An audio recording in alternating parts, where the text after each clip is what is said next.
Hi there, thanks for watching my video. So over the last few weeks I've been releasing videos as part of a Sims 3 versus Sims 4 series, where we compare the same or similar expansion packs between the two.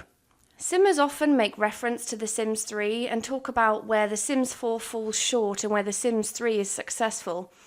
So I've decided to put together a playlist of comparison videos where we can look at the main differences between the two and determine where exactly The Sims 3 outdoes its little sister, and where The Sims 4 actually comes out on top.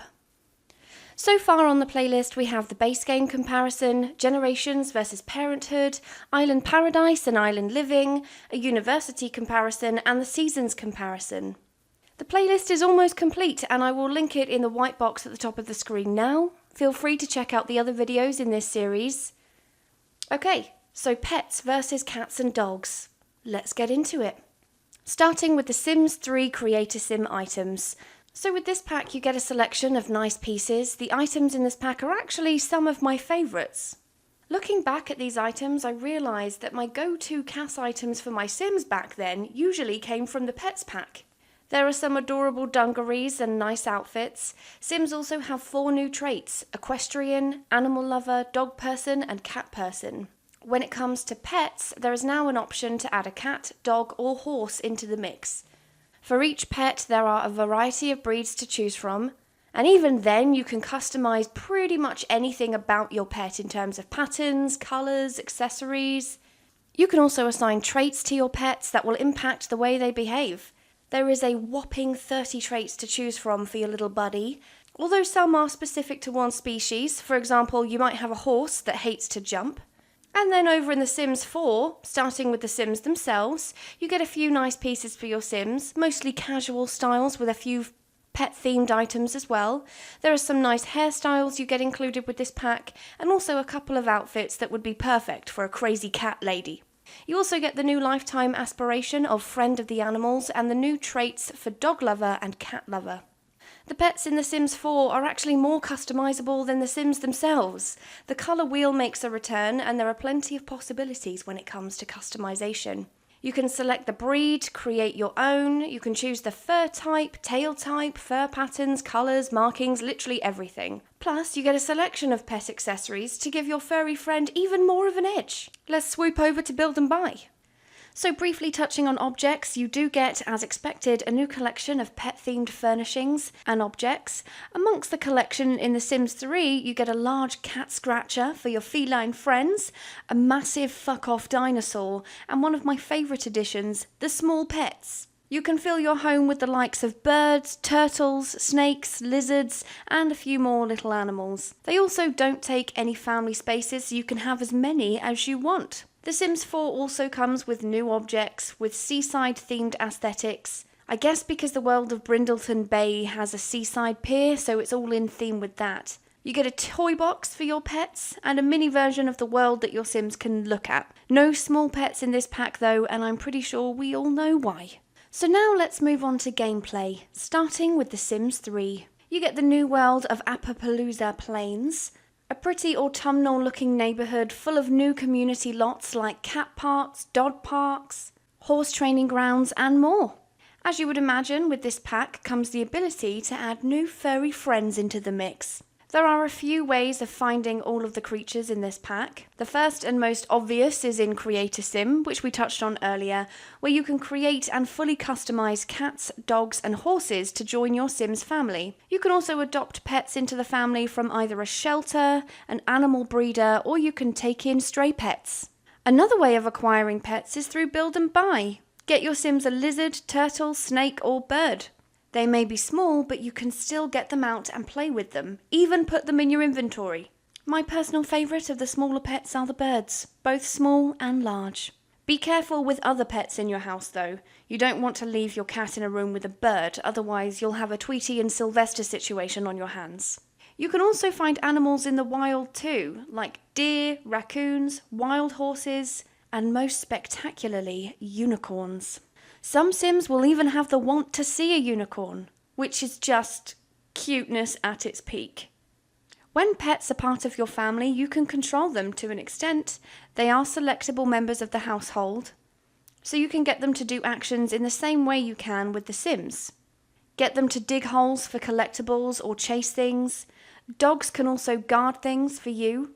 Who's a good boy? Horses can be used as transportation and ridden around. Pets can also build skills too.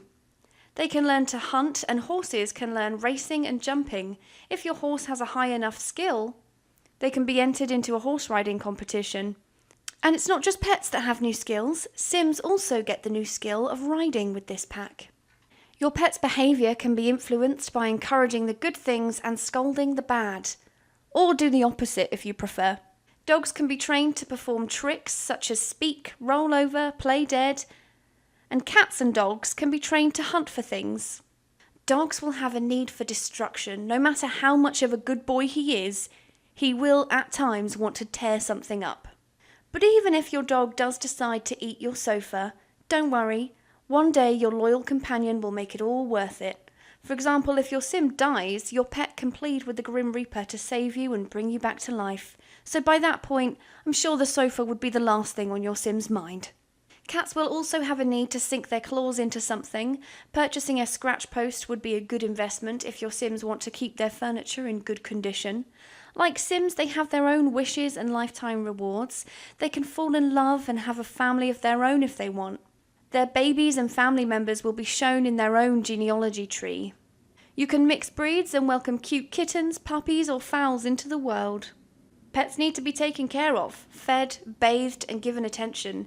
If their needs decay too much, they will be taken away, much like children are.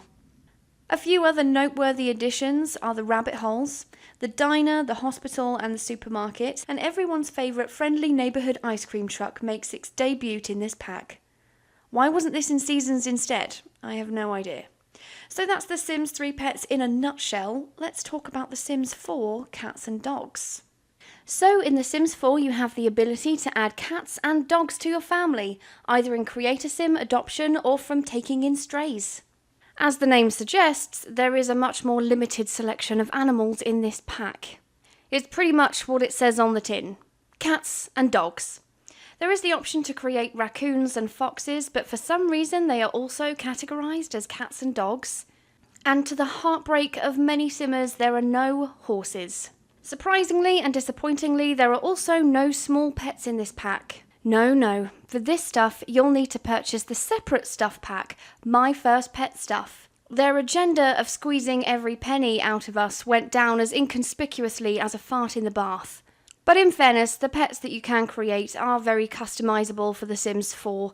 Colour wheels make a return, as we touched on earlier, and there are lots of ways to individualise your pets, more so than you can with the actual Sims.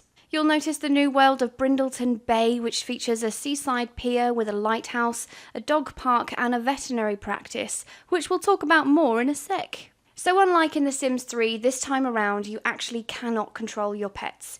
If you click on the icon, it will just drag the camera over to where they are. I do actually prefer this because it's a bit more realistic, and I like that you as the player cannot make them do things and instead have to use the Sims to perform interactions with them. It's like a way of forcing your Sims to spend time with their pets, and I think that's good. Not only can you no longer control the pets, but you also have no way of seeing their wants and needs, so your Sims will have to keep an eye on their pets to make sure they're not hungry or need to go outside. They will often show you what they want though with their thought clouds above their heads, so it does make it easier to look after the pet. Cats and dogs will behave in ways that reflect their traits. So an aggressive pet will act hostile towards others, affectionate pets will snuggle in whenever they get the chance, and hairy pets will leave hairballs around everywhere.